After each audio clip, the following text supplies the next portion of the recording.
America और Iran में मुज़ाकरात के साथ साथ मार धाड़ भी जारी है। आबनाए हुर्मुज़ में सूरत हाल कशीदा होने लगी। अमेरिका ने ईरान के रेडार तंसीबात पर हमला किया तो पासदारान इनकलाब ने जवाबी मिसाइल हमले करके अमरीकी अड्डों और आबनाए हुर्मुज़ से गुजरने वाले टैंकर्स को निशाना बनाया।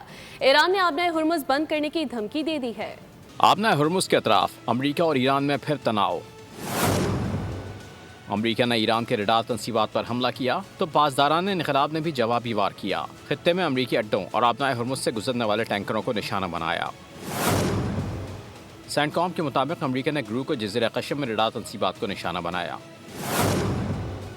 ये कार्रवाई ईरान की जानब से दागे गए 4 ड्रोन्स के जवाब में की गई। अमरीकी दावा है कि तमाम ड्रोन्स मार गिराए गए और अमरीकी एहलकार महफूज हैं।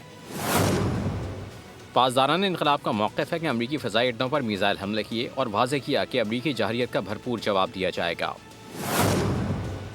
ईरानी हुक्काम का कहना है खित्ते में अमरीकी कार्रवाइयाँ रुकने का वाहिद रास्ता मजबूत दिफा है। ईरानी पासदारान इनकलाब ने 4 टैंकरों पर भी फायरिंग की जो मुबैना तौर पर बग़ैर इजाज़त आबनाए हुर्मुज़ अबूर करने की कोशिश कर रहे थे। ईरानी खबर एजेंसी के मुताबिक अमरीकी बहरी जहाज़ों पर वार्निंग फायर भी किए।